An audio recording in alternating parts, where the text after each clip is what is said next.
सो आज हम लोग control and coordination one shot में देखने वाले हैं। बहुत छोटा सा चैप्टर है, इसमें ज़्यादा वक्त नहीं लेंगे हम लोग। सो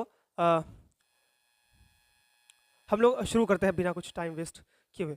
सो control and coordination, first we should know the meaning of these words. Control, हमें पता है कंट्रोल क्या होता है, मतलब किसी चीज़ को कंट्रोल करना। और कोऑर्डिनेशन का मतलब होता है कि कोऑर्डिनेट कर कर मतलब साथ देकर, मतलब बॉडी में जो वर्क डन हो रहा है, बॉडी के अंदर जो मैकेनिज्म हो रहा है, वो कंट्रोल भी है और वो कोऑर्डिनेटेड भी है। मतलब एक छोटे से एग्जांपल से समझते हैं कि हम अपने हाथ को कंट्रोल कर रहे हैं कि कहाँ जाएगा कहाँ नहीं जाएगा, राइट। मतलब हम जैसे फॉर एग्जांपल हम लोग ब्रेन को, जैसे हम फ़ोन चला रहे हैं, टाइम वेस्ट हो रहा है, जैसे रील देख रहे हैं। हमें पता है कि रील देखने से कितना टाइम वेस्ट होता है, राइट। और तो हम क्या कर रहे हैं, हम अपने हाथ को कंट्रोल कर रहे हैं। मतलब हम अपने ब्रेन में थिंक किए कि हमें रील नहीं देखना है, टाइम वेस्ट नहीं करना है। तो क्या हुआ, तो वो मैसेज गया हमारे ब्रेन से हैंड पे, और हैंड जो है एक्ट किया, राइट। तो ये क्या हुआ, कोऑर्डिनेटेड तरीका हुआ। अगर ब्रेन फॉर एग्जांपल, अगर ब्रेन में ये मैसेज इंपल्स जनरेट हुआ कि फ़ोन नहीं देखना है, रील नहीं देखना है, लेकिन फिर भी अगर हमारा काम उस डायरेक्शन में एक्ट नहीं करता है, अगर वो ब्रेन की उस मैसेज को एक्सेप्ट नहीं करता है, तो फिर इसको हम कोऑर्डिनेटेड नहीं बोलेंगे। सो बॉडी में कुछ भी, जो भी खाना खा रहे हैं, जैसे कोई भी खाना खाए तो एचसीएल रिलीज हुआ पेट में, स्टमक में, तो वो भी कंट्रोल है और कोऑर्डिनेटेड है। मतलब कंट्रोल ये है कि ज़्यादा एचसीएल रिलीज नहीं होगा, और कोऑर्डिनेटेड क्या है कि कितना अमाउंट पर और कब रिलीज होगा। ये सारा कुछ बॉडी में, सब कुछ जितने भी बॉडी के अंदर मेटाबॉलिक एक्टिविटी हो रहा है, इसी के बेसिस पर हो रहा है, ठीक है। सो हम लोग आगे चलते हैं, क्या है। All living organisms respond and react to change into the in the environment around them. सारे ऑर्गेनिज्म जो है वो रिस्पॉन्ड करते हैं और रिएक्ट करते हैं किसके प्रति, इस इन्वायरमेंट के प्रति। मतलब जिस इन्वायरमेंट में हम हैं, उसी तरीके से हमारा बॉडी बिहेव करेगा। फॉर एग्जांपल हम लोग बिहार में हैं, सही है। तो बिहार में अभी क्लाइमेट क्या है, गर्म है, हॉट है। तो हमारा बॉडी खुद को क्या करेगा, ठंडा रखने की कोशिश करेगा। इसको बोलते हैं थर्मो रेगुलेशन, ठीक है। जो हमारा बॉडी है उसको खुद को ठंडा रहने की कोशिश करेगा। बट जो लोग कश्मीर में हैं, वो लोगों को क्या होगा, वहाँ पर बहुत ठंडी है, तो वो उनका बॉडी कैसे रिएक्ट करेगा, उनका बॉडी खुद को गर्म रखने की कोशिश करेगा। तो जैसे जैसे इन्वायरमेंट चेंज होता है, जैसे जैसे टेम्परेचर चेंज होता है, वैसे वैसे हमारा बॉडी रिएक्ट करता है उस स्टिमुलस के प्रति, ठीक है। The change in environment to which the organism respond and react are called stimuli such as light, heat, cold, sound, smell, touch। मतलब कि स्टिमुलस किसको बोलता है, हम लोग स्टिमुली या स्टिमुलस किसको बोलते हैं। स्टिमुलस वो चीज जो हमारे बॉडी में कुछ चेंज लाए, या हमारा बॉडी उसके प्रति कुछ रिएक्ट करे। फॉर एग्जांपल हम लोग लाइट, मतलब जब सनलाइट की तरफ देखते हैं तो अपनी जो आंखें हैं उसको नीचे कर लेते हैं, क्योंकि बहुत टाइम हम लोग नहीं देख पाते हैं। और हमारा बॉडी कैसे रिएक्ट करता है, हम लोग छींकते हैं। तब that light is stimulus for us, ठीक है। और जैसे साउंड है, बहुत बहुत मतलब हम लोग कोई प्रोग्राम हो रहा है और बहुत बड़े डीजे के सामने बैठे हुए, अब बहुत स्पीड से गाना बज रहा है, बहुत हाई वॉल्यूम में, तो हम लोग क्या करते हैं, अपने कानों में हाथ देके हम लोग रिएक्ट करते हैं। तो स्टिमुलस क्या हुआ, साउंड हो गया स्टिमुलस, और जो रिएक्शन हो गया, जो हम कान में हाथ दे रहे हैं। जैसे ये स्मेल, जब कोई गंदा स्मेल आता है तो हम लोग नाक में हाथ देते हैं ना, तो that's a reaction, that's a reaction toward the stimulus. तो जैसे जैसे हमारे जहाँ हम रहते हैं, जहाँ कोई भी ऑर्गेनिज्म रहता है, जैसे जैसे इन्वायरमेंट चेंज होता है, वैसे वैसे हम रिएक्ट करते हैं, ठीक है। तो स्टिमुलस कुछ भी हो सकता है, लाइट हो सकता है, हीट हो सकता है, कोल्ड, स्मेल, टच, कुछ भी हो सकता है। जैसे कि एक गर्म पानी है बहुत, ठीक, और हमें पता नहीं है, लेकिन हम छू लिए और हाथ हम जल्दी से हाथ को उससे हटा लिए, तो यह हुआ स्टिमुलस था। तो हीट वाज स्टिमुलस, और जो रिएक्शन हम हाथ हटाए, that's stimulus, sorry that's reaction, ठीक है। अब आते हैं हम लोग कहाँ पर, control and coordination in animal. अब एनिमल में कंट्रोल एंड कोऑर्डिनेशन किससे होता है, it is brought about in all animal with the help of two main system. मतलब कंट्रोल एंड कोऑर्डिनेशन जो बॉडी में होता है ये दो सिस्टम में होता है, एक नर्वस सिस्टम और एक इंडोक्राइन सिस्टम। देखिए नर्वस सिस्टम क्या हुआ, न्यूरॉन, मतलब नर्वस सिस्टम जो न्यूरॉन का ग्रुप्स, बहुत सारे न्यूरॉन्स के ग्रुप क्या बनाते हैं, नर्वस सिस्टम, जो कि क्या करता है, हमारे इम्पल्स को, हमारे बॉडी के मैसेज को ट्रांसमिट करता है। और इंडोक्राइन सिस्टम हम लोग पढ़ेंगे, एक आता है इंडोक्राइन और एक आता है एक्सोक्राइन। ठीक है, इंडोक्राइन सिस्टम जो कि हमारा बॉडी जो केमिकल रिलीज करता है और जो हार्मोन रिलीज करता है उसको बोलते हैं हम लोग इंडोक्राइन सिस्टम। अब आते हैं नर्वस सिस्टम में। पहला नर्वस सिस्टम क्या होता है, control and coordination are provided by nervous system and muscular tissue. जो हमारा बॉडी कंट्रोल एंड कोऑर्डिनेशन करता है वो किसके थ्रू करता है, नर्वस के थ्रू, नर्व के थ्रू और मसल्स टिश्यू के थ्रू। ठीक है, ठीक। Nervous tissue is made up of an organised network of nerve cell और neuron is specialized for coordinating information via electrical impulse from one part to another। मतलब जो nervous tissue है उसको कैसे बनाया गया है, वो एक नेटवर्क है कि किसका, एक नर्व सेल का क्या है, पूरे बॉडी में बिछा हुआ है नेटवर्क है जैसा, जो कि क्या करता है, कंडक्ट करता है इंफॉर्मेशन को। ठीक है, पूरे बॉडी में इंफॉर्मेशन को कंडक्ट करता है। जैसे ये ब्रेन पार्ट हो गया और ये लेग पार्ट हो गया, तो अगर हमें चलना है तो ब्रेन से मैसेज आएगा कि आप लेग्स को कि आप चलो, ठीक है, या हैंड को मैसेज आएगा कि आप लिखो। तो ये क्या होगा, ये किसके थ्रू आएगा, ये नर्वस टिश्यू के थ्रू आएगा, नर्वस सिस्टम यानी न्यूरॉन्स के थ्रू आएगा, via electrical impulse from one part two. कैसे होगा, इलेक्ट्रिकल इंपल्स के थ्रू, जैसे करंट के थ्रू, जैसे करंट फ्लो होता है उसी टाइप के से इलेक्ट्रिकल इंपल्स भी फ्लो होता है। अब आते हम लोग रिसेप्टर्स में। रिसेप्टर्स क्या होते हैं, receptors are specialised tips of some nervous cell that detect the information from the environment. These receptors are located in, मतलब देखिए रिसेप्टर्स कहाँ होते हैं, जो ये न्यूरॉन्स हैं,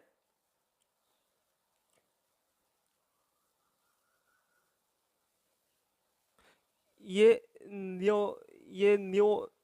जो न्यूरॉन्स है इनके लास्ट में होते हैं, ये यहाँ सब में क्या होते हैं, रिसेप्टर्स। वो रिसेप्टर्स का काम क्या है कि वो इंफॉर्मेशन को डिटेक्ट करेंगे, आप आगे पढ़िएगा कि वो इलेक्ट्रिकल इम्पल्स ट्रांसमिट करने में मदद करते हैं। ठीक है, मतलब जैसे अगर यहाँ पर कोई गर्म पानी है तो हमें कैसे पता चलेगा, तो जो हमारा हैंड है उसमें रिसेप्टर्स होते हैं जो स्किन में जो कि हीट और टच को क्या करते हैं, हीट और टच को हम लोग फील करते हैं कि ये किस तरीके का रिसेप्टर है, मतलब किस तरीके का इंफॉर्मेशन है कि गर्म है, ठंडा है या क्या है। ठीक है, तो ये लगे होते हैं। और सारे सेंस ऑर्गन पर, जैसे ईयर में भी, ईयर में कैसे रिसेप्टर होते हैं, फोनो रिसेप्टर, जिसका काम है कि हियरिंग करना यानी सुनना और बॉडी को बैलेंस करना। आई में क्या होते हैं, फोटो रिसेप्टर, हमें पता है फोटो का मतलब होता है लाइट, वेट, फोटो का मतलब होता है, ठीक है, फोटो का मतलब होता है लाइट। ठीक, मतलब लाइट को जो ये करे, जो लाइट को जो मतलब लाइट को जो सेंस कराए, जैसे हम लोग देखने में मदद करते हैं। अब स्किन में हमने देखिए थिग्मो रिसेप्टर जो कि कोल्ड एंड हीट टच को कंट्रोल करता है। नोज में ऑल फैक्ट्री रिसेप्टर, ये एनसीईआरटी में दिया हुआ है।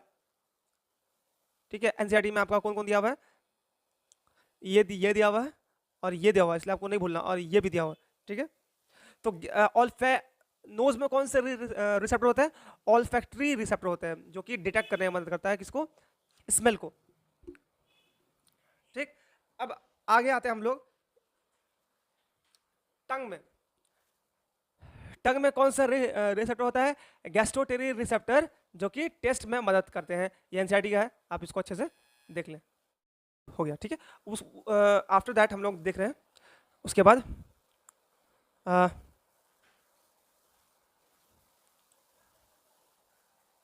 ठीक है, उसके बाद हम लोग देख रहे हैं स्ट्रक्चर।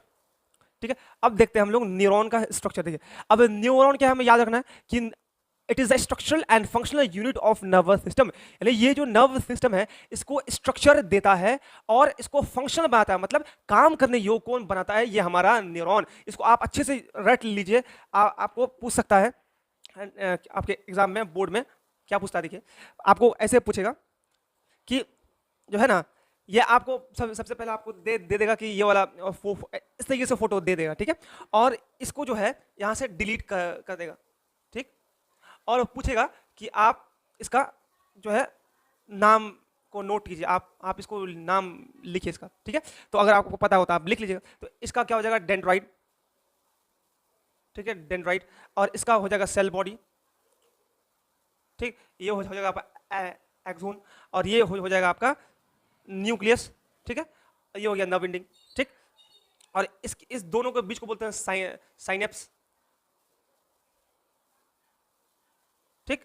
अब देखिए, तो लेट मी, मतलब आपको याद होना चाहिए ये जो बाहर वाली पार्ट है ना, ये सबसे इन वाला पार्ट, इसको हम लोग क्या बोलते हैं, डेंड्राइट, और बीच ये वाला इसको बोलते हैं न्यूक्लियस, और ये वाला पार्ट जो है, ये मतलब ये सब पार्ट, ये हम लोग इसको बोलते हैं सेल बॉडी, और इसको बोलते हैं एक्सोन, और इसको बोलते हैं नर्व एंडिंग। आप यही तक याद कीजिए, बहुत आपके लिए, ठीक है। फिर आप नेक्स्ट क्लास में पढ़िएगा कि इसको बोलते हैं प्री सिनेप्टिक, और इसके बाद आएगा पोस्ट सिनेप्टिक, बहुत बहुत कुछ आएगा अभी, ठीक है। तो ये अब देखिए यहाँ पर पार्ट्स ऑफ न्यूरॉन दिया गया है।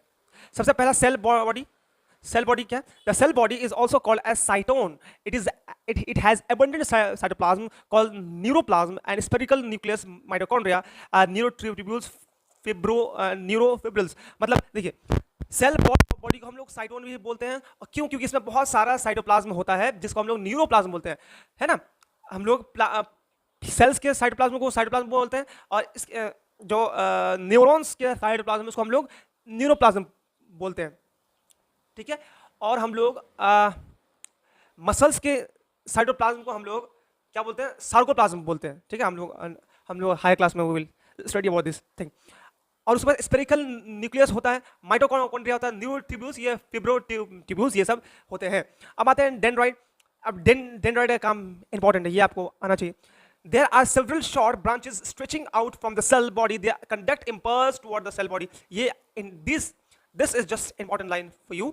ये जो डेंड्राइट है, आप जो ये सब, ये नर्व एंडिंग, ये जो डेंड्राइट है, ये इसका काम क्या है, इसका काम है कि कंडक्ट करना नर्व इंपल्स को कहाँ लाना, यहाँ से, मतलब यहाँ से इंफॉर्मेशन को लेगा और ये सेल बॉडी तक पहुंचाएगा, फिर ये सेल बॉडी एक्सोन तक पहुंचाएगा, फिर ये एक्सोन जो है यहाँ पर प्री सिनेप्टिक नर्व एंडिंग यहाँ तक पहुंचाएगा, फिर यहाँ पर दूसरा जो है दूसरा डेंड्राइट होगा, फिर वो ऐसे पहुंच जाएगा, ऐसे ऐसे सारे इसमें कंडक्ट होता रहेगा, ठीक है।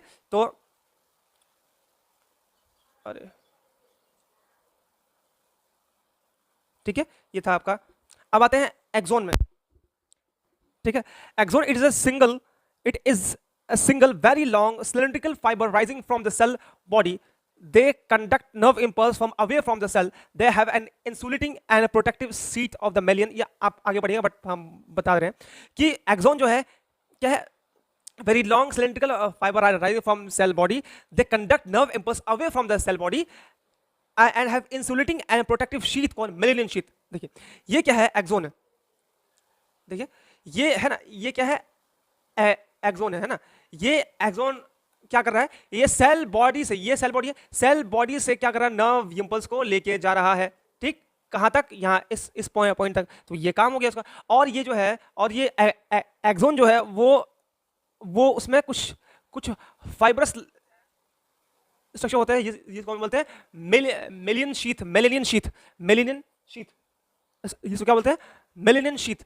तो आप हाई क्लास में पढ़िएगा, मेलियन शीथ है ना, मतलब कुछ ऐसे न्यूरॉन हैं आप कि वो जो है that is covered with melanin sheath, that's called a myelinated neuron, and some neuron that do not contain any melanin sheath, that's called a non-myelinated neuron। आप हाई क्लास में पढ़िएगा सब।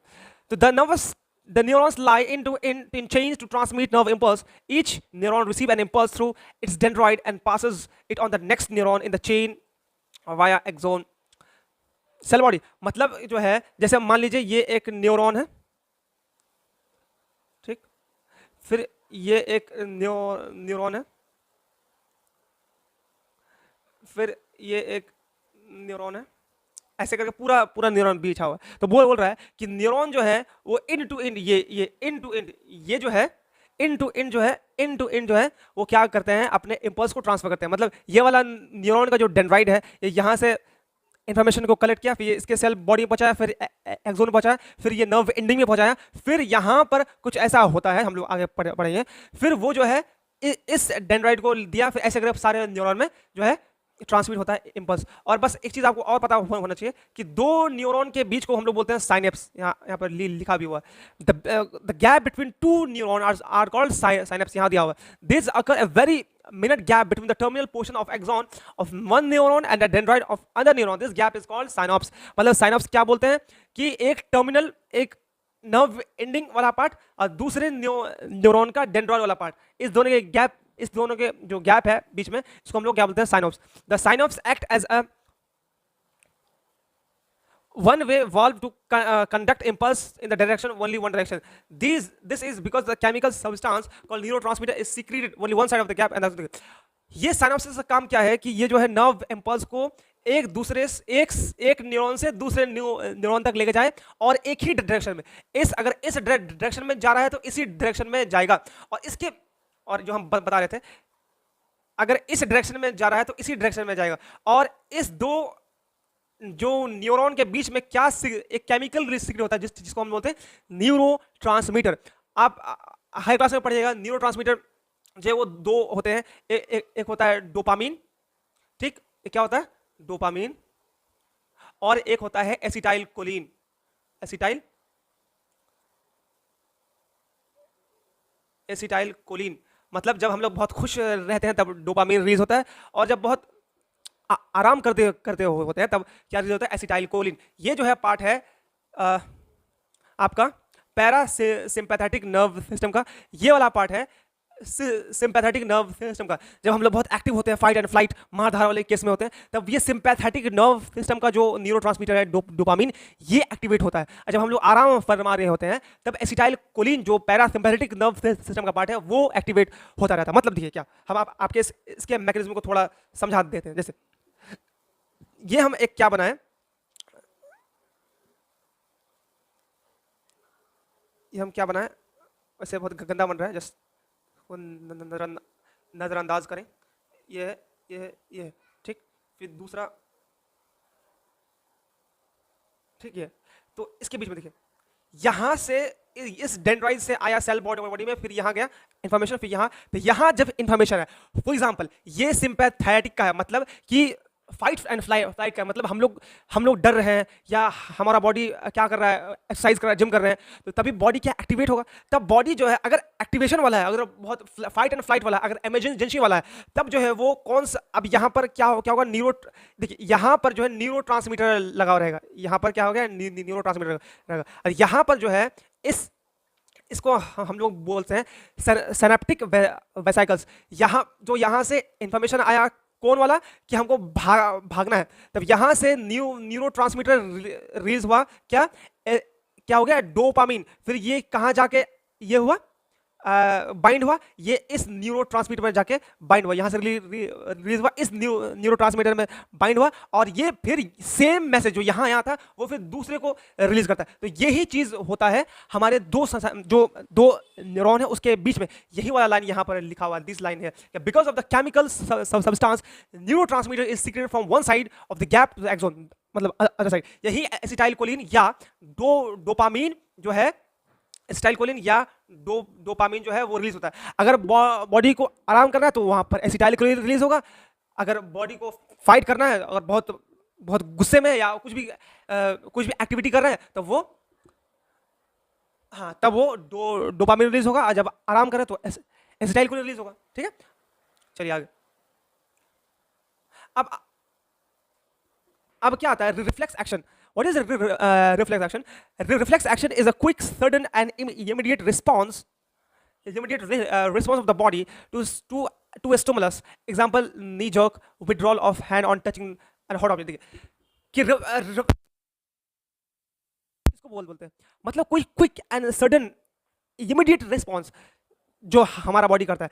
जैसे कोई अगर गर्म पानी है और हमको पता नहीं ये गर्म पानी है, और हम अपना हाथ जो है उसमें डाल देते हैं, तो हम क्या करते हैं, एक सेकंड भी नहीं होता है कि हम लोग हाथ को खींच लेते हैं। तो ये बहुत ज़्यादा सडन, बहुत स्पीड हुआ, तो इसी को हम लोग बोलते हैं रिफ्लेक्स एक्शन।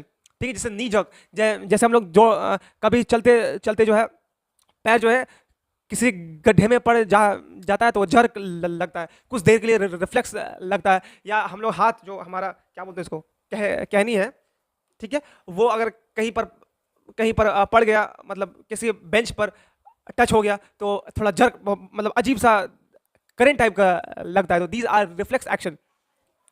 ठीक है,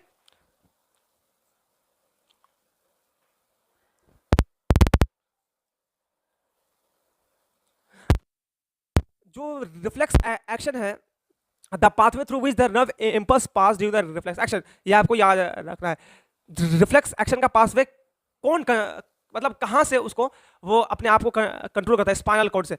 रिफ्लेक्स एक्शन बहुत स्पीड सडन चेंज है, इसलिए वो ब्रेन में अगर जाएगा तो ब्रेन तो कोई चीज़ को बिना सोचे समझे तो एक्ट नहीं करेगा।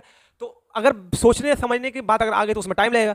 बट रिफ्लेक्स एक्शन बहुत स्पीड होता है, बहुत जल्दी होता है, तो वो चाहता है कि हम जो है मिली सेकेंड में हम ये काम कर दें। राइट, मतलब हॉट अगर कोई चीज़ है तो जल्दी से उसमें हाथ हटा ले। अगर ब्रेन पे जाएगा तो वो थिंक करेगा, थोड़ा टाइम में लगेगा। बट स्पाइनल कॉर्ड जो है वो क्या क्या करेगा। हमने क्या कहा था कि स्पाइनल कॉर्ड के थ्रू जो है सारे रिफ्लेक्स एक्शन का काम होता है। जैसे हम कोई चीज़, जैसे यहाँ गर्म पानी है, राइट, तो वो हमने टच किया तो वो स्टिमुलस गया, ठीक है, और फिर वो जो है ऑर्गन, मतलब स्किन से, ऑब्वियसली, फिर स्किन से वो कहाँ गया, हमारे नर्वस सिस्टम की मदद से,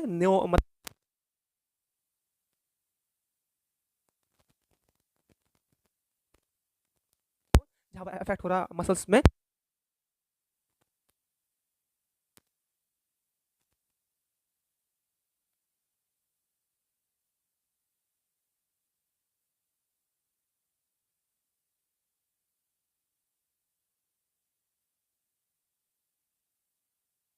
अदर थ्री मेन टाइप्स, एक आता है वॉलंटरी, और एक आता है इनवॉलंटरी, एक आता है रिफ्लेक्स। तो वॉलंटरी जो है कंट्रोल बाय द ब्रेन, ठीक है, जिसको हम लोग राइटिंग, टॉकिंग, चलना जो भी हो। और इन मतलब वॉलंटरी का मतलब जो हम खुद से अपने ब्रेन से कंट्रोल करते हैं, जैसे खाना पीना सोना ये सब, ठीक है। इनवॉलंटरी जो हमारे ब्रेन से हम, मतलब हम खुद अपने व्हील से उसको कंट्रोल नहीं करते हैं, उसको हाइंड ब्रेन कंट्रोल करता है। हम लोग पढ़ेंगे ब्रेन का parts, mid brain, hind brain, fore brain, ये सब सारा कुछ पढ़ेंगे। तो ये सब जो है हार्ट बीट, वोमिटिंग, रिस्पिरेशन, ये हम लोग तो खुद से विलिंगली कंट्रोल इसको नहीं करते हैं, ठीक। और एक होता है रिफ्लेक्स एक्शन, जो कि कंट्रोल होता है स्पाइनल कॉर्ड के थ्रू, जो जैसे withdrawal of hand on the hot object, ठीक है।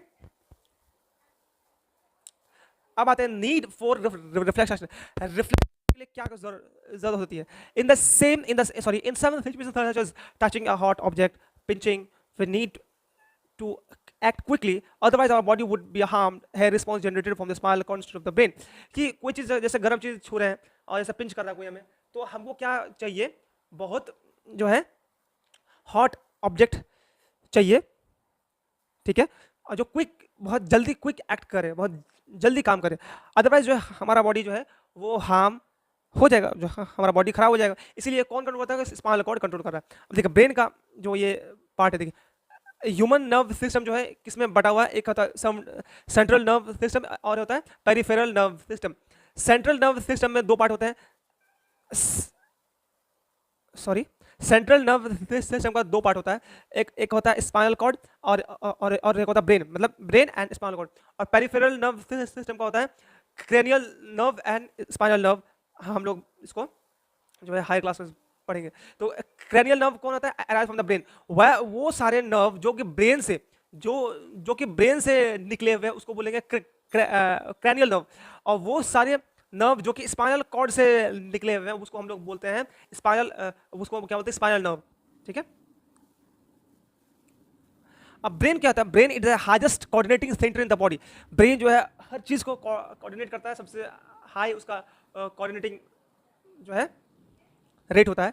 It is situated in the cranial cavity of the skull called a cranium. It protect the brain from the mechanical shock. अब brain जो है क्या करता है? प्रोटेक्ट करता है protect it protect the brain from the shock.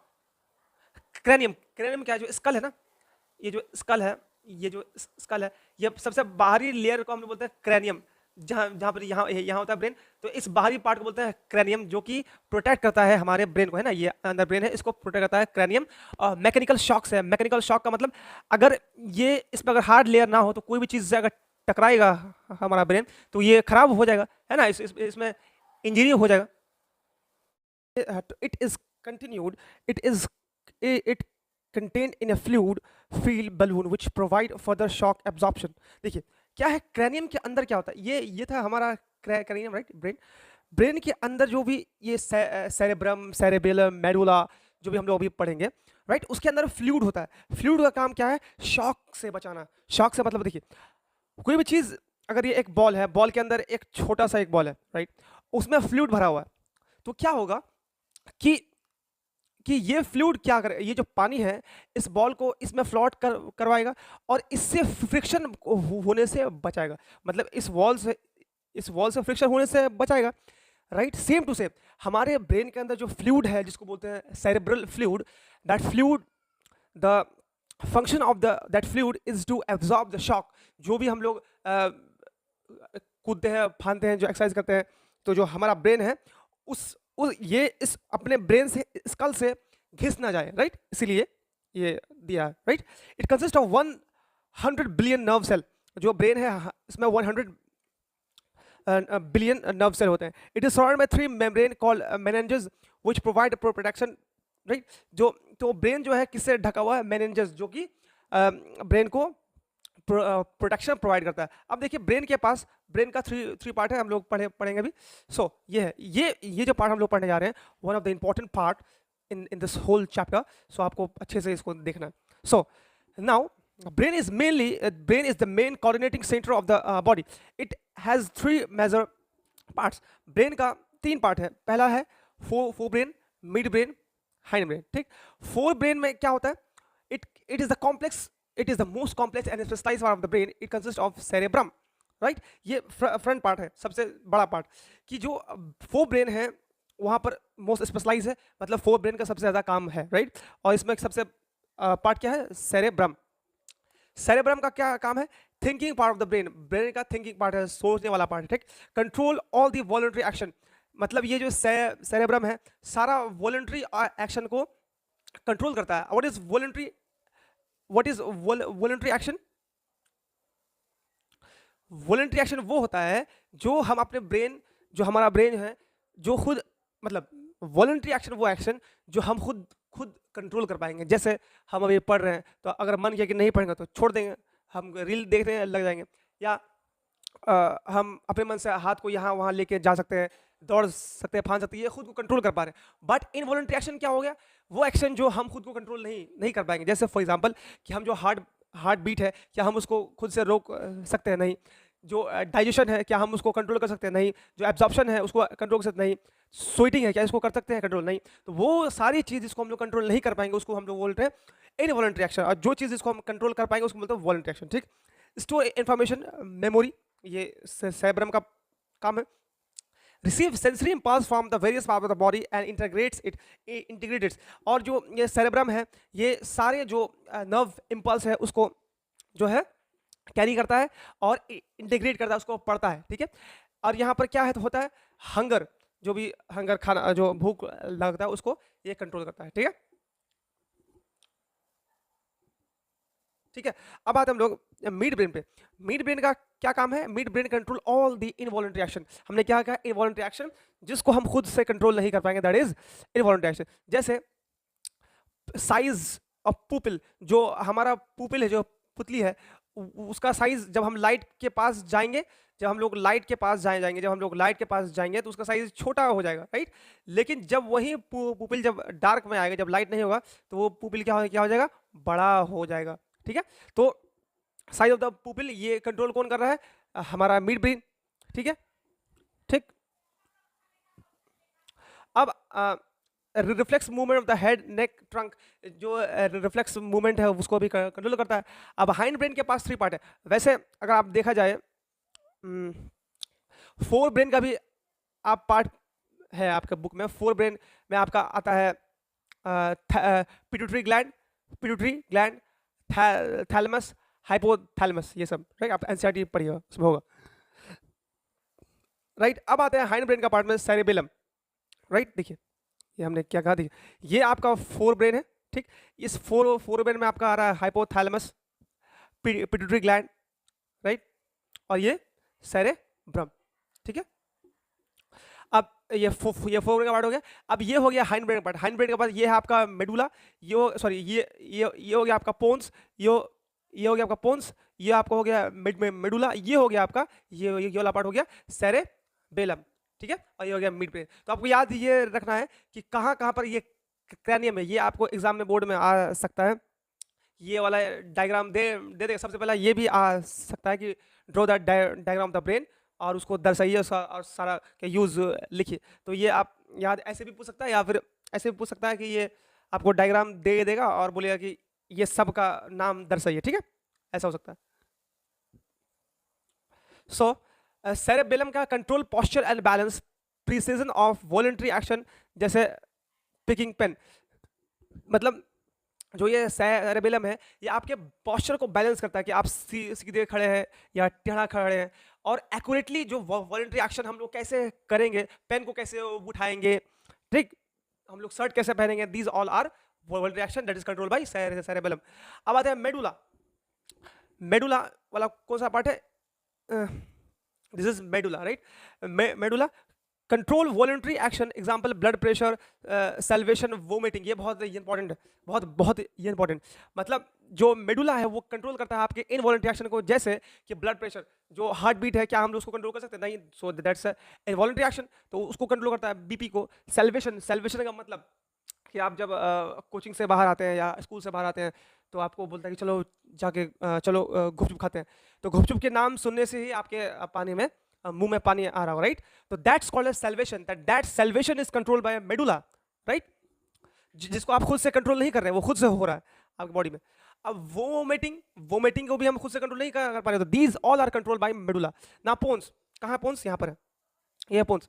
तो अब पोन्स का क्या, इनवॉलंटरी एक्शन, जैसे रेगुलेशन ऑफ रिस्पिरेशन ठीक है, मतलब जो हम जो रिस्पिरेशन कर रहे हैं, जो ब्रीदिंग सांस कर रहे हैं, और जो रिस्पिरेशन खास तौर पर जो ग्लूकोज जो हमारे शरीर में जो टूट रहा है, that is control by pons ठीक है। देखते हैं कितना कॉम्प्लेक्स है, हर एक चीज का अलग अलग काम है राइट। तो human brain, you must learn it, ये आपको अच्छे से आपको याद करना है, रिमेंबर करना है ठीक है। बहुत one of the important slide, ये आपको याद रहना चाहिए। उसके बाद हम लोग पहुंचते हैं स्पाइनल कॉर्ड में ठीक है। अब देखिए spinal cord, it has cylindrical structure, 45 centimeter long. It begins in continuation with medulla and extend downwards. क्या हो गया कि देखिए जो ये ब्रेन है और ये स्पाइनल कॉर्ड है, ये स्पाइनल कॉर्ड का कितना लॉन्ग है, 45 सेंटीमीटर है ठीक है। ये बिगिन कहाँ होता है, मेडुला से, जो पीछे वाला माइंड है राइट, वहां से शुरू होता है और पूरे डाउनवर्ड तक, बैकबोन तक वो जाता है, it enclose to backbone. 31 pairs of spinal nerves arise from the spinal cord. इस स्पाइनल कॉर्ड से, ये जो हमारा स्पाइनल कॉर्ड है, ये इस स्पाइनल कॉर्ड से स्पाइनल नर्व जाता है, और ये अगर ब्रेन से जा रहा है तो वो क्रैनियल नर्व कहलाता है, हमने पीछे पढ़ा है राइट। और अगर स्पाइनल कॉर्ड से जा रहा है तो स्पाइनल नर्व कहलाता है। तो 31 स्पाइनल नर्व जाता है ठीक है। आप जब हाई क्लास में पढ़िएगा कि सारा क्रैनियम का या सारा स्पाइनल नर्व का अलग अलग अपना काम होगा ठीक है। कोई आंख में जाएगा, कोई नाक में जाएगा, कोई स्मॉल इंटेस्टाइन में जाएगा, कोई लार्ज इंटेस्टाइन, कोई हार्ट में जाएगा, सब का अलग अलग काम होगा। Human body is extremely complex, so we should know ठीक है। अब आते आगे, फंक्शन क्या है किसका, स्पाइनल कॉर्ड का, it conduct sensory and motor impulse to and from the brain. मतलब ये ब्रेन को लेकर जो नर्व सेंसरी इंपल्स है, मोटर जो सेंसरी इंपल्स है वो ब्रेन को जाके देता है, और मोटर नर्व से वो फिर किसी भी ऑर्गन को देता है। It act as reflex action, reflex action सारा जो कंट्रोल होता है किससे, हमारे स्पाइनल कॉर्ड से। रिफ्लेक्स एक्शन में हमने हम लोगों ने पढ़ा है। रिफ्लेक्स एक्शन का मतलब क्या हो गया था कि जो ब्रेन जो है, सॉरी, सडन एक्शन, जैसे कि अगर गर्म पानी छू लिया तो बहुत 0.1 सेकेंड में उसको जल्दी से हाथ से मतलब गर्म पानी से हमारा हाथ बाहर आया था खुद ब खुद, राइट।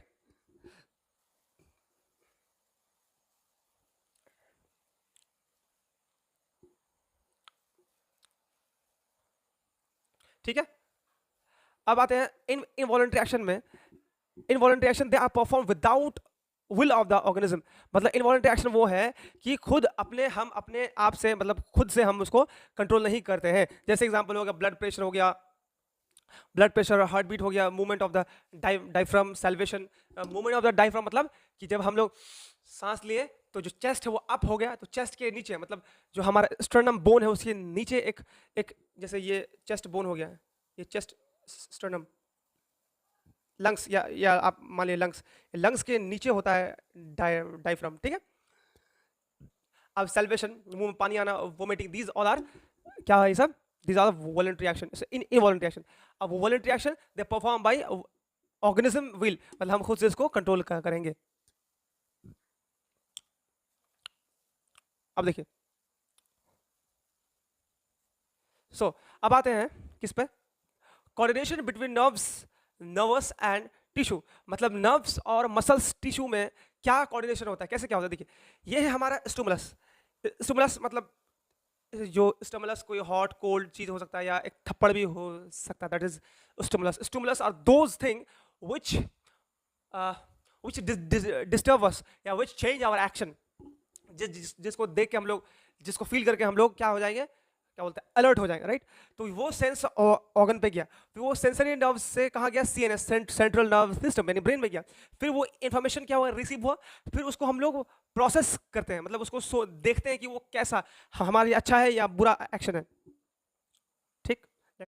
हमने क्या देखा कि कोई भी स्टिमुलस गया और सेंस ऑर्गन ने उसको सेंस किया, फिर सेंसरी नर्व से ब्रेन पाया, फिर ब्रेन उस इंफॉर्मेशन को क्या किया, रिसीव किया, उसको प्रोसेस किया, उसके बाद डिसीजन किया कि वो जो भी इंफॉर्मेशन आया वो अच्छा या बुरा, राइट। फिर उसके हिसाब से जनरेट हुआ हमारा रिस्पॉन्स, फिर वो मोटर नर्व से हो गया मसल्स में, और फिर मसल्स से फिर कहाँ गया, वो मसल्स जो है उसको शॉर्ट करना है या अपने हाथ को बाहर करना है, जो करना वो किया, राइट।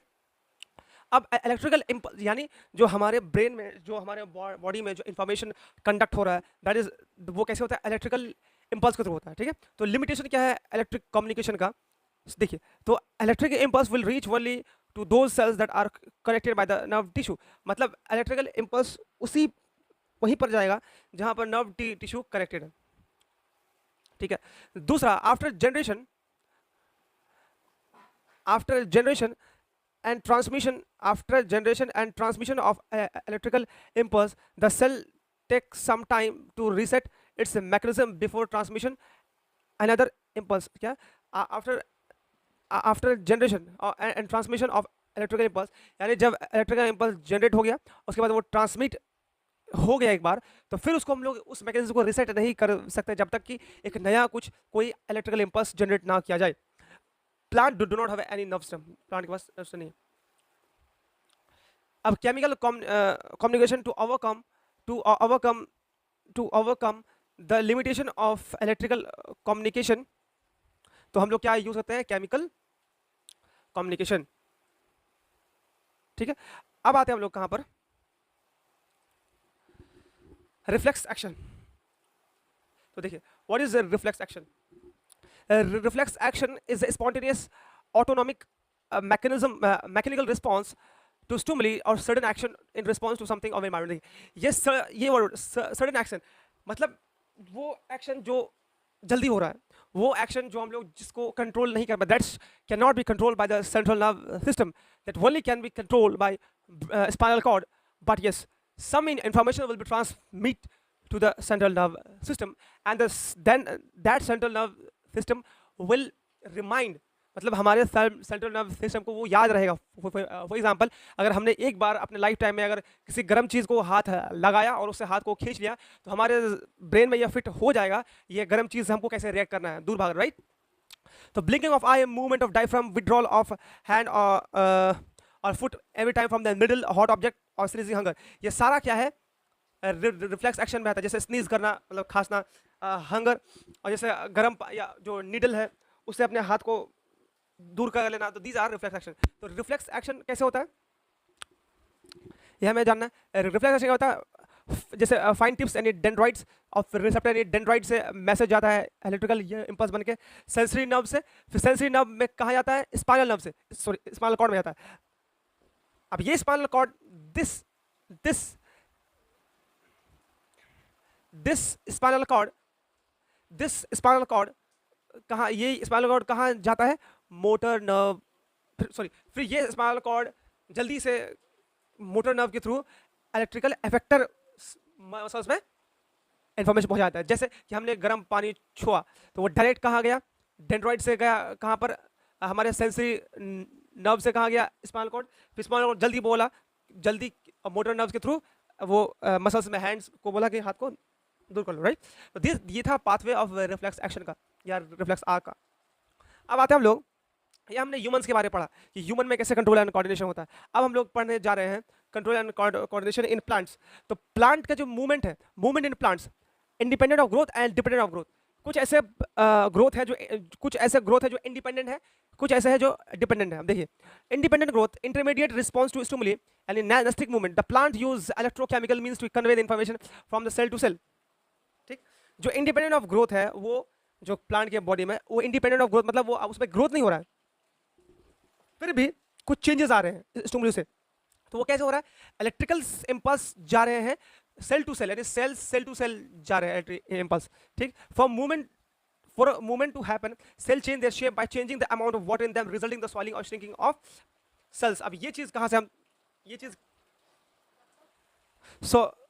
जैसे हम लोग छुई हुई प्लांट, टच मी नॉट, उसको बोलते हैं छुई हुई plant, right. Dropping of leaves, जैसे छुई हुई प्लांट के पत्ते को हम जैसे टच करते हैं तो वो क्या हो जाता है, मुरझा जाता है। तो ये कैसे हो रहा है, ये जादू हो रहा है कैसे, ये जादू नहीं है, दीज आर द, इसमें क्या हो रहा है, देखिए इसमें होता क्या है, मैकेनिज्म क्या है। ये जो प्लांट का सेल है, राइट, जब सेल में पानी जब भरा हुआ रहता है तब जो लीव्स जो है वो पूरा एकदम खिला हुआ रहता है, राइट। लेकिन जैसे इसको टच करते हैं तो इसमें क्या होता है, एक्सचेंज ऑफ इसके लीव्स के अंदर जो है एक्सचेंज डिस्टर्ब हो जाता है। कौन, सोडियम या जो भी इलेक्ट्रोलाइट होते हैं उसमें वो क्या होता है, डिस्टर्ब हो जाता है। जब वो डिस्टर्ब हो जाता है तो लीफ में जो भी पानी है सब वो ऊपर की तरफ आ जाता है, इसलिए वो मुरझा जाता है। फिर 10 मिनट 15 मिनट बाद क्या होता है, फिर पानी जो है उस लीव्स में फिर लीव्स में भर जाता है। ठीक है, तो ये सब जो है कैसे हो रहा है, देखिए ऐसे ये कैसे हो रहा है, movement to happen, cell change their shape by changing the amount of water in them, resulting in the swelling and shrinking of cell। यानी जब हम टच करते हैं तब सेल जो अपना शेप चेंज कर लेता है और उससे वाटर जो है वो बाहर की तरफ आ जाता है, बाहर के मतलब प्लांट की तरफ चल जाता है, स्टेम की तरफ। तो वो श्रिंक हो जाता है, उसमें पानी जब नहीं रहता है तो वो मुरझा जाता है, जब पानी आ जाता है तो वो फिर श्रिंक हो जाता है, मतलब सॉइल हो जाता है। ठीक है, बहुत ये important topic. Dependent on growth, और अब दूसरे टाइप का है जो ग्रोथ पर डिपेंड करता है, जैसे कौन, this movement are tropic movement यानी डायरेक्शनल मूवमेंट इन स्टिमुली। देखिए जैसे टिंडल्स का मतलब जैसे ये हमारा जैसे ये खीरा का प्लांट है, राइट। इसमें जो ऐसा रेसा रेसा होता है ना, धागा धागा, ये धागा ये धागा धागा जो कि बांस को पकड़ कर जाता है, तो दैट्स कॉल्ड टिंडल्स। तो टिंडल्स क्या, the path of tendrils away from the object grows more rapidly as compare to the path near to the object, this causes circulating of tendrils around them. जो ये टिंडल्स है वो किसी सपोर्ट में चढ़ के ऐसे जाता है। ठीक है, तो ये क्या है, मूवमेंट है। तो ये कैसा मूवमेंट है, ये ग्रोथ वाला मूवमेंट है, ग्रोथ पर डिपेंड करता है। अब ग्रोथ जो है बहुत सारे टाइप्स का हो सकता है। ग्रोथ जो है फोटोट्रोपिज्म, फोटो का मतलब हमने पढ़ा है पहले लाइट, और ट्रोपिज्म मतलब मूवमेंट और ग्रोथ। तो movement towards the light, example growth of shoot towards the light, मतलब लाइट की तरफ मूवमेंट करना, यानी लाइट की तरफ ग्रो करना।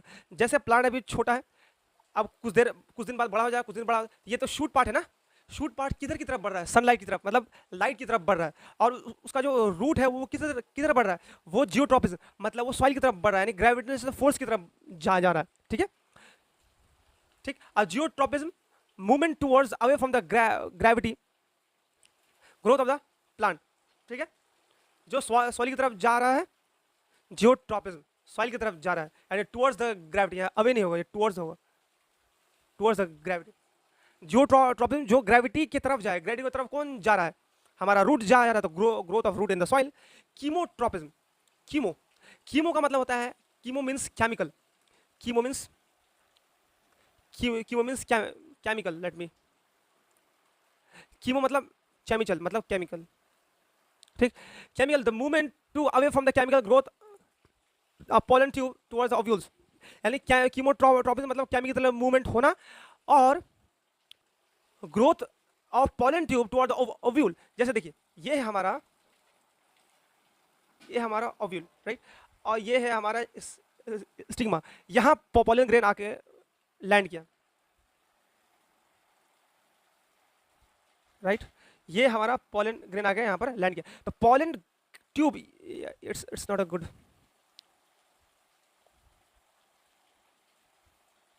तो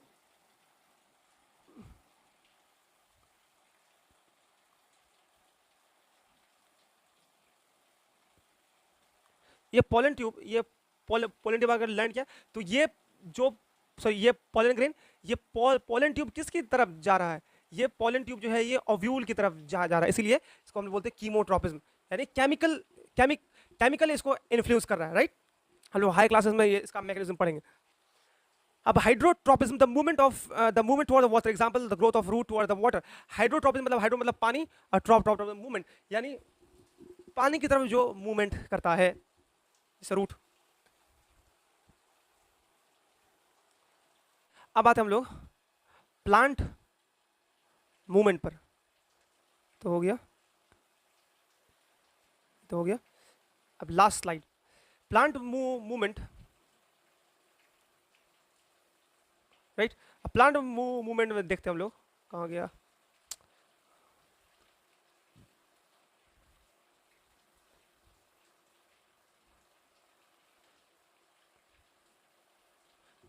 ठीक है। अब प्लांट मूवमेंट में देखिए क्या हो रहा है, ट्रॉपिक मूवमेंट और tropism, the directional movement of the specific part of the plant in response to external stimuli is called tropism. यानी ट्रॉपिज्म मतलब ग्रोथ, यानी मूवमेंट, यानी प्लांट का डायरेक्शनल मूवमेंट, एक स्पेसिफिक डायरेक्शन में, एक खास डायरेक्शन में मूवमेंट को बोलते हैं हम लोग tropism, by the any external stimuli, कोई भी आता है जैसे सनलाइट हो, कुछ भी हो गया। These movement are very slow, the movement of the plant, the movement of plant part can be either toward or away from the stimuli, यानी किसी प्लांट का जो मूवमेंट हो सकता है वो स्टिमुली के मतलब स्टिमुली के तरफ हो सकता है या उससे दूर हो सकता है, ठीक। If the movement of the plant is toward stimuli it is called positive stimulus. अगर स्टिमुली जो है वो प्लांट की, अगर स्टिमुली जो है अगर मूवमेंट ऑफ द प्लांट अगर स्टिमुलस के तरफ हो रहा हो तो उसको बोलेंगे पॉजिटिव स्टिमुली, अगर स्टिमुली के से दूर होगा अवे फ्रॉम, उसको बोलेंगे हम लोग नेगेटिव स्टिमुली, ठीक। अब फोटोट्रॉपिज्म हम लोग पढ़े, फिर भी पढ़ लेते हैं। Phototropism, it is a directional movement of the plant in response to light, यानी लाइट के तरफ जो ग्रोथ होता है प्लांट का, उसको हम लोग बोलते हैं phototropism. If the plant part move toward the light is called positive tropism.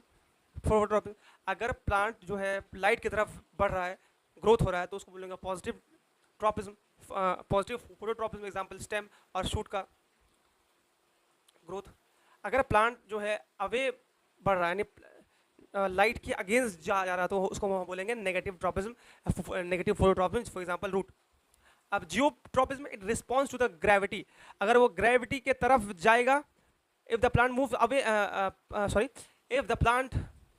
if the plant part moves in the direction of gravity it is called geotropism, ठीक, यानी ग्रो रूट्स डाउनवर्ड, तो ये हो जाएगा पॉजिटिव, यानी plant का वो part जो कि ग्रेविटी की तरफ जाता है, सॉइल की तरफ, उसको बोलेंगे पॉजिटिव, जो डाउनवर्ड जा रहा है, जैसे रूट। और जो उसके खिलाफ जा रहा है, जैसे स्टेम किसके खिलाफ जा रहा है, वो अर्थ के खिलाफ जा रहा है, यानी ग्रेविटी के खिलाफ जा रहा है, तो बोलेंगे नेगेटिव ट्रॉपिज्म, नेगेटिव जियोट्रॉपिज्म। अब आते हैं हम लोग chemotropism, response to stimuli, response to chemical stimuli. अगर वो केमिकल स्टिमुले के तरफ जा रहा है तो बोलेंगे पॉजिटिव कीमोट्रॉपिज्म, अगर उसके खिलाफ जा रहा है तो बोलेंगे नेगेटिव कीमोट्रॉपिज्म, जैसे रिस्पॉन्स टू वाटर। हाँ, और रिस्पॉन्स टू वाटर क्या है, सॉरी, हाइड्रोट्रॉपिज्म यानी रिस्पॉन्स टू वाटर। अगर वाटर की तरफ जाएगा तो पॉजिटिव, और वाटर के खिलाफ जाएगा तो नेगेटिव। ओस अभी है बहुत सारा, सॉरी हमको लगा कि ये लास्ट होगा, राइट, अभी बहुत सारा है।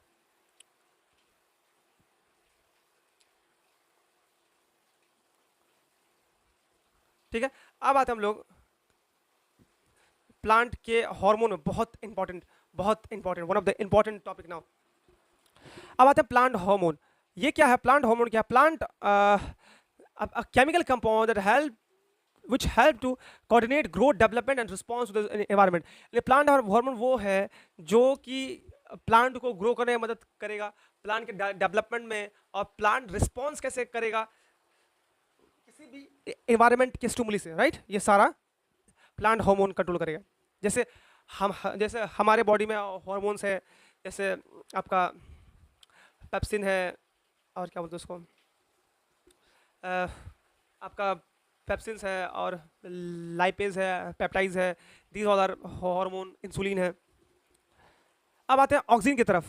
ऑक्सिन सबसे पहला हार्मोन क्या है? ये सिंथेसाइज इन शूट टिप। ये हो गया root,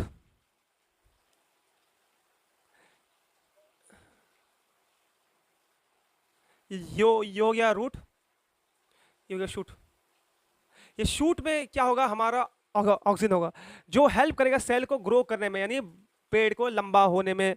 it involve in phototropism. ये फोटोट्रॉपिज्म लाइट के थ्रू, लाइट से ये क्या होता है, लाइट से ये इन्फ्लुएंस होता है, मतलब लाइट की तरफ ये हार्मोन बढ़ता है। अब जिब्रेलिन भी सेम काम करता है। जिब्रेलिन भी help to growth of stem, यानी स्टेम को मोटा करता है, सेकेंडरी प्राइमरी दोनों ग्रोथ करवाता है, मोटा भी करवाता है और लंबा भी करवाता है। और इसका वो एक काम है, आप हाई क्लास में पढ़िएगा कि ये जो है जो स्टोमाटा है उसको गार्ड सेल को खोलने में मदद करता है। साइटो क्या है, ये सेल डिवीजन करवाता है प्लांट में, और present the greater concentration the fruit and seed. खास करके फ्रूट और सीड में, फ्रूट और सीड को का डेवलपमेंट करवाता है साइटोकिनिन्स। एब्सिसिक एसिड ये क्या करता है? Inhibit the growth. मतलब एक ऐसा, अब प्लांट जो वो पेड़ बन गया, अब बहुत वो लंबा हो गया, तो अब उसको उसके ग्रोथ को रोकना पड़ेगा, तो वो कौन करेगा? जिब्रेलिन कराएगा।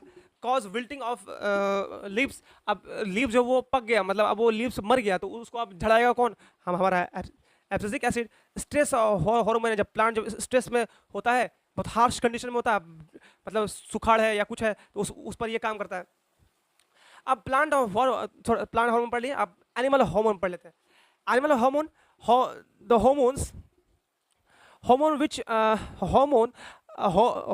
hormone are the chemical substance which coordinate the activities of the living organism and their growth। ठीक है, हार्मोन वैसा केमिकल है जो कोऑर्डिनेट करवाता है activity of living organism and उसका ग्रोथ। यानी हार्मोन वही क्या केमिकल सब्सटेंस है जो लिविंग ऑर्गेनिज्म को, जो प्लांट और एनिमल को ग्रोथ करवाता है, और बहुत सारे काम है। और खासकर केमिकल मैसेंजर है, यानी जो हमारे बॉडी में ऐसे एक तो न्यूरॉन से भी मैसेज सप्लाई होता है, और हार्मोन से भी होता है, right. endocrine gland, these are the gland which secrete product into the blood। endocrine और एक्सोक्राइन। इंडोक्राइन वो ग्लैंड है जो अपना प्रोडक्ट, जो अपना हार्मोन जो है ट्यूब के थ्रू यानी डक्ट के थ्रू ब्लड में देगा, इंडोक्राइन। बट एक्सोक्राइन क्या होगा? ब्लड में वैसे ग्लैंड जो ब्लड में डायरेक्टली, बिना डक्ट के डायरेक्टली जो है वो ब्लड में मिक्स करवाएगा। ठीक है, अब देखिए, बहुत this is the important thing, you must know this. ठीक, सो याद करना है। ठीक है, जो थायरोक्सिन है वो थायराइड ग्लैंड से निकलता है, और ये इंडोक्राइन ग्लैंड है। ये कहाँ? नेक थ्रोट के रीजन में होता है। फंक्शन आपको याद बिल्कुल रखना है, फंक्शन आपको याद रखना है। एनी हाउ फंक्शन क्या होता है? Regulation of metabolism of carbohydrate, fats and protein. मतलब ये रेगुलेशन करेगा, यानी मेटाबॉलिज्म कराएगा, तोड़ेगा आपके कार्बोहाइड्रेट को, फैट्स को और प्रोटीन को। बहुत बहुत बड़ा काम है। अगर थायरोक्सिन अगर नहीं है किसी इसमें, तो अब हाई क्लास पड़ेगा। T4 एंड T3 ये दोनों हार्मोन होता है, आइडोथाइनोनिन एंड थायरोक्सिन। ये दोनों जो है आपके बॉडी को कंट्रोल करता है। बहुत बहुत बहुत बहुत बहुत कॉम्प्लेक्स तरीके से हम लोग आगे हायर क्लास में पढ़ेंगे, ठीक है। अब ग्रोथ हार्मोन जो है, जो हमें बढ़ाता है, जो हमारे ग्रोथ को करवाता है, वो पिट्यूटरी ग्लैंड होता है जो मिड ब्रेन में होता है, और regulate growth and development. Adrenal gland जो है, एड्रेनल ग्लैंड ये इंडोक्राइन ग्लैंड है, ठीक है, जो डक्ट के थ्रू ब्लड में मिक्स करेगा अपना adrenaline. Adrenaline is a hormone, adrenal is a gland, right. तो अब ये क्या करेगा, बोथ मतलब अबव द किडनी में होता है ये एड्रेनल ऑर्गन है जो कि किडनी के ऊपर होता है। इसका काम आपको याद रखना है, ये कब होता है, जब हम लोग जो है बहुत इमरजेंसी सिचुएशन है, किसी को मारने जा रहे हैं या गुस्से में है या कोई फिजिकल वर्क जिम कर रहे हैं, तो एड्रेनल ग्लैंड से एड्रेनलिन हार्मोन रिलीज होगा जो कि ब्लड प्रेशर को बढ़ाएगा, जो कि मेटाबॉलिज्म को बढ़ाएगा, ठीक है, बॉडी में। बहुत इंपॉर्टेंट स्लाइड है ये।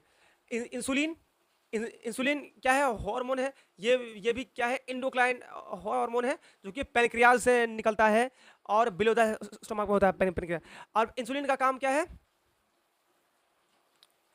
इंसुलिन का काम क्या है, बहुत important, reduce and regulate the blood sugar level. यानी इंसुलिन का काम क्या है कि ब्लड शुगर लेवल को कंट्रोल करना है। अगर ब्लड में इंसुलिन बढ़ा, अगर ब्लड में शुगर बढ़ा हुआ है तो उसको इंसुलिन क्या करेगा, उसको घटाएगा। अगर ब्लड में शुगर घटा हुआ है तो उसको बढ़ाएगा, राइट। ये अब टेस्टोस्टेरोन, ये testosterone hormone is a male hormone, male यानी जो भी मेल है उसमें ये हार्मोन रहते हैं जिसको मेल होने में मदद करता है, ठीक है। ये टेस्टिस में होता है, ठीक है, जेनिटल मतलब एब्डोमिनल एरिया में। इसका काम क्या, एसोसिएट विथ प्यूबर्टी यानी सेक्सुअल मैच्योरिटी। जो भी हम लोग टीन एजर होते हैं या उससे बड़े होते हैं, तो मतलब ये हमें धीरे धीरे क्या बनाता है, हमें ग्रोथ करवाता है और प्यूबर्टी में लेके आता है, जिससे कि हमारे अंदर सेक्सुअल डेवलपमेंट होना शुरू हो जाए इन मेल्स। ये मेल हार्मोन है। एस्ट्रोजन कहाँ पर होता है, फीमेल में होता है, ये ओवरी में होता है, इसका भी फीमेल में सेक्सुअल कैरेक्टर इंड्यूस करना काम है। अब रिलीजिंग हार्मोन हाइपोथैलेमस, ये मिड ब्रेन में होता है, इसका काम क्या है, स्टिमुलेट द पिट्यूटरी ग्लैंड, यानी पिट्यूटरी ग्लैंड के हार्मोन को स्टिमुलेट करता है, ठीक है। अब आते हैं हम लोग कहाँ, last slide, I think this is our last slide now. अब देखिए,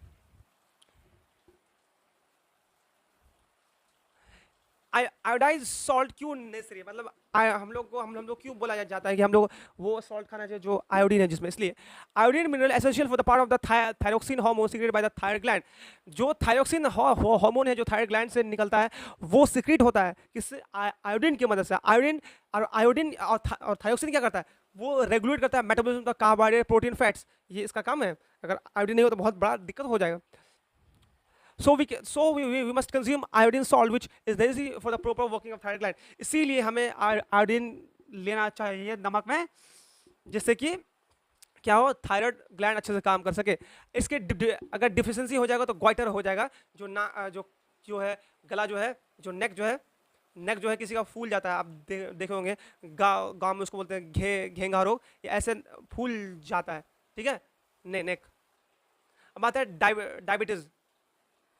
डायबिटीज क्या है, disease in which blood sugar level increase, जिसमें कि ब्लड शुगर लेवल बढ़ जाता है, इसको बोलते हैं diabetes. Due to the deficiency of insulin secreted by the pancreas that response for the blood sugar level. अगर इंसुलिन रिलीज नहीं हो रहा है सफिशिएंट अमाउंट में, किससे रिलीज नहीं हो रहा है, पैनक्रियास के थ्रू। अगर पैनक्रियास से रिलीज नहीं हो रहा है शुगर लेवल, इंसुलिन, तो क्या हो जाएगा, शुगर लेवल बढ़ जाएगा। इसीलिए हम लोग ट्रीटमेंट क्या करते हैं, जब बहुत ज़्यादा सीवियर केस होता है तो हम लोग बाहर से इंजेक्शन देते हैं इंसुलिन का, ठीक है। और यहाँ पर हमारा क्या हुआ, ये चैप्टर जो है finish, this chapter has been finish, ठीक है। चैप्टर आपके लिए, ये चैप्टर पूरा कंप्लीट। अब आपका काम क्या है, आपको पता है आपका काम क्या है, आपका काम ये है कि सारे एनसीईआरटी आपको पढ़ के आने हैं, आपको कंप्लीट हमने कर दिया वन शॉट में। अब होमवर्क क्या रहा कि आपको NCERT पढ़ना है, ठीक है, और उसका जो भी क्वेश्चन आंसर है आपको बनाना है। उसके बाद हम लोग MCQ देखें, राइट।